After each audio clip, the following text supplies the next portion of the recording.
আসসালামু আলাইকুম। আন্তর্জাতিক সর্বশেষ আপডেট সংবাদে আপনাকে স্বাগতম। শুরুতেই জানিয়ে দেব সংবাদ শিরোনাম। ইরানে এবার সর্বাত্মক হামলা হলে ভয়ঙ্কর যুদ্ধ বাধবে, সাবেক সিআই প্রধানের সতর্ক বার্তা। জানিয়ে দেব হামলার বর্ষপূর্তিতে হামাসের বক্তব্য, ইসরায়েলের শ্রেষ্ঠত্বের মোহ ভেঙে দিয়েছে অপারেশন আল আকসা স্টর্ম। এদিকে কোনো রকম ভুল হলে আবারও কঠোর ও শক্তিশালী বিধ্বংসী জবাব দেওয়া হবে ইসরায়েলকে, ইরানি সেনাপ্রধানের হুঁশিয়ারি। জানিয়ে দেব আজ গাজা আগ্রাসনের ১ বছর, যুক্তরাষ্ট্রের বোমায় মরছেন ফিলিস্তিনিরা। সর্বশেষ জানিয়ে দেব ইসরায়েলের কাছে অস্ত্র বিক্রিতে এবার নিষেধাজ্ঞা চাইলেন ইমানুয়েল ম্যাক্রন। এতক্ষণ শুনছিলেন সংবাদ শিরোনাম, এবারে বিস্তারিত। ইরানে সর্বাত্মক হামলা হলে বাধবে কঠোর যুদ্ধ, সাবেক সিআই প্রধানের সতর্কতা। যুক্তরাষ্ট্রের সাবেক প্রতিরক্ষা সচিব এবং সিআইএ প্রধান লিওন পার্নেটো সতর্ক করে বলেছেন, ইসরায়েল যদি ইরানে পাল্টা হামলা চালায় সেক্ষেত্রে মধ্যপ্রাচ্যের পরিস্থিতি নতুন করে মোড় নিতে পারে। প্যানেটোর ভাষ্য, ইসরায়েলের সামরিক অভিযানে ভবিষ্যৎ পদক্ষেপগুলো নির্ধারণ করবে সংঘাত একটি পূর্ণমাত্রা যুদ্ধের রূপ নেবে কিনা। এমএসএনবিসির রিপোর্টে দেওয়া এক সাক্ষাৎকারে তিনি বলেছেন, গত মঙ্গলবার রাতে ইসরায়েলে প্রায় ২০০ ব্যালিস্টিক ক্ষেপণাস্ত্র হামলা চালিয়েছে ইরান। এতে মধ্যপ্রাচ্যের পরিস্থিতি উত্তেজনা বেড়েছে। তেল আবিবের সংশ্লিষ্ট কর্মকর্তারা বলছেন, কয়েকদিনের মধ্যে ইরানে প্রতিশোধমূলক হামলা চালাবে ইসরায়েল। মার্কিন প্রশাসনও বলছে ইরানকে এবার চরম মূল্য দিতে হবে। এমনকি মার্কিন নির্বাচনে রিপাবলিকান প্রার্থী এবং সাবেক প্রেসিডেন্ট ডোনাল্ড ট্রাম্প ইরানের পারমাণবিক স্থাপনায় হামলার পক্ষে মত দিয়েছেন। আবার একই সঙ্গে ইরানেও ঘোষণা দিয়েছে, ইসরায়েল যদি হামলা চালায় সেক্ষেত্রে কঠিন প্রতিক্রিয়া দেখাবে তেহরান। প্যানেটা বলেন, বর্তমানে সব পক্ষ থেকে কঠোর কথা শোনা যাচ্ছে, কিন্তু আসল বিষয়টি হচ্ছে সামরিক পদক্ষেপ কিভাবে পরিচালিত হবে। ইসরায়েল তাদের প্রতিক্রিয়া সীমিত করতে পারবে কিনা, তারা সম্পূর্ণ শক্তি দিয়ে আঘাত হানবে কিনা, সেটি মূল প্রশ্ন। যদি তারা সর্বাত্মক আক্রমণে যায় তবে ইরানও পাল্টা জবাব দেবে। প্যানেটার দাবি, অতীতে সামরিকভাবে সফল হতে পারেনি ইসরায়েল, আর এখন সামরিকভাবে জয়ী হতে চাচ্ছেন নেতানিয়াহু। এই ধরনের পদক্ষেপ মধ্যপ্রাচ্যের সংঘাত দীর্ঘস্থায়ী হবে বলে আশঙ্কা রয়েছে তার। সাবেক এই মার্কিন গোয়েন্দা প্রধান আরও বলেন, এটি বোঝা কঠিন হয়ে পড়ছে যে ইসরায়েলের বর্তমান সরকার আসলে কি চায়।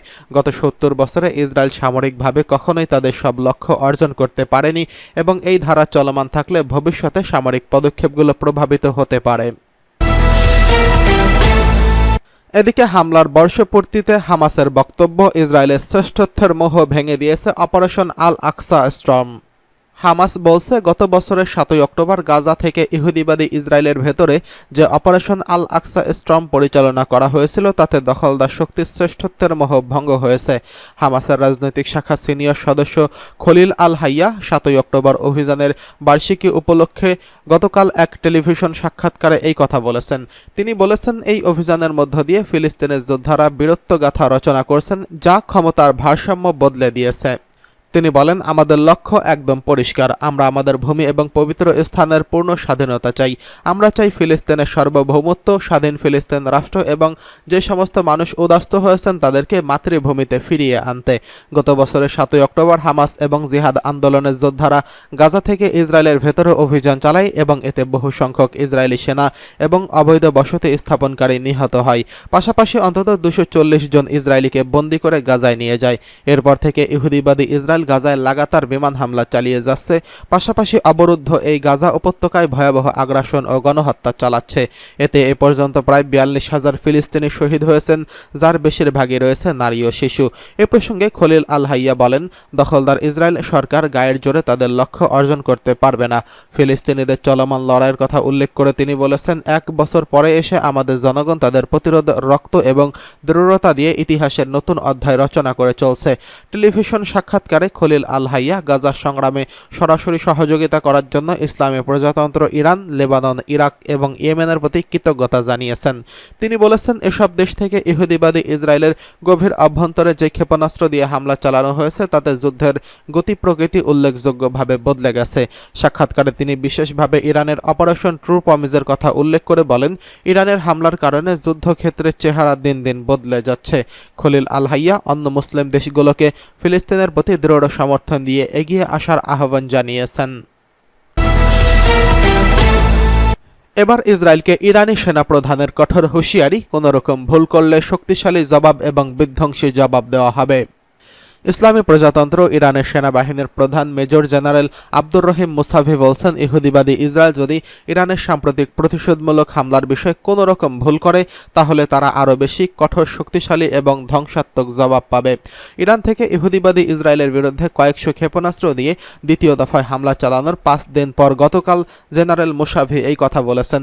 মঙ্গলবারের হামলায় ইসরায়েলের সামরিক ঘাঁটি এবং বিমান ঘাঁটি ও গোয়েন্দা সদর দপ্তর ক্ষতিগ্রস্ত হয়েছে। তিনি আরও বলেন, ইসলামী প্রজাতন্ত্র ইরানের সর্বোচ্চ নেতা আয়াতুল্লাহ ওজমা খামেনির নির্দেশে এ পর্যন্ত ইরান তার সমস্ত প্রতিশ্রুতি পূরণ করছেন। আমরা স্বল্প সময়ের জন্য হয়তো ধৈর্য ধারণ করতে পারি, কিন্তু আত্মসংযমের তিক্ততা সহ্য করতে পারি, তবে আমরা অবশ্যই আমাদের কাজ করব। ইরানি এই সেনা কর্মকর্তা দৃঢ়তার সাথে বলেন যে দুষ্কৃতকারীরা হিজবুল্লাহর প্রধান সৈয়দ হাসান নাসরুল্লাহকে শহীদ করছে এবং প্রতিরোধ আন্দোলন ও সারা বিশ্বের মুক্তিকামী মুসলমানদের মনে আঘাত দিয়েছে, তারা শিগগিরই চরম মূল্য দিতে বাধ্য হবে। এদিকে গাজায় আগ্রাসনের 1 বছর পূর্ণ হল আজ। যুক্তরাষ্ট্রের বোমায় মরছেন ফিলিস্তিনিরা। গাজা উপত্যকায় ইসরায়েলি হামলার বর্ষপূর্তি আজ। 2023 সালের 7 অক্টোবর এই গাজা উপত্যকায় হামলা চালিয়ে আসছে ইহুদিবাদী ইসরায়েল। দেশটির এই হামলার পেছনে ব্যাপকভাবে সমর্থন ও সহায়তা দিয়ে আসছে মার্কিন যুক্তরাষ্ট্র।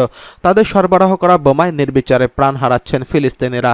সোমবার কাতার ভিত্তিক সংবাদ মাধ্যম আল জাজিরার এক প্রতিবেদনে ইসরায়েলকে দেওয়া সামরিক সহায়তার বিষয়টি তুলে ধরা হয়েছে। Brown University cost of war প্রজেক্টের তথ্য অনুসারে গত বছরের 7 অক্টোবর থেকে ইসরায়েলকে $17.9 বিলিয়ন সামরিক সহায়তা দিচ্ছে যুক্তরাষ্ট্র। গাজায় হামলার প্রতিষ্ঠা বার্ষিকী উপলক্ষে প্রকাশিত প্রতিবেদনে বলা হয়েছে, ইসরায়েলকে আয়রন ডোম এবং ডেভিডের স্লিং ক্ষেপণাস্ত্র প্রতিরক্ষা ব্যবস্থার জন্য $4 বিলিয়ন ব্যয় করেছে যুক্তরাষ্ট্র। এছাড়া তারা অস্ত্র ও জেট ফুয়েলের জন্য অর্থ সহায়তা দিয়েছে। প্রতিবেদনে বলা হয়েছে, এই সময় মধ্যপ্রাচ্যের মার্কিন সামরিক অভিযানের জন্য অতিরিক্ত $4.86 বিলিয়ন তহবিল সরবরাহ করা হয়েছে। এর মধ্যে লোহিত সাগর এবং এডেন উপসাগরে হুতিদের হামলা দমনে পরিচালিত অভিযানেও খরচ অন্তর্ভুক্ত হয়েছে। গাজা অভিযানে ইসরায়েলি বাহিনী অব্যাহতভাবে 2000 পাউন্ড MK-84 বোমা ব্যবহার করছে। মার্কিন এই বোমা নিমিষেই যে কোনো ভবনকে ধসিয়ে দিতে পারে। এছাড়া এই বোমার প্রভাবে শত শত মিটার এলাকা জুড়ে মানুষকে হত্যা করা হয়েছে।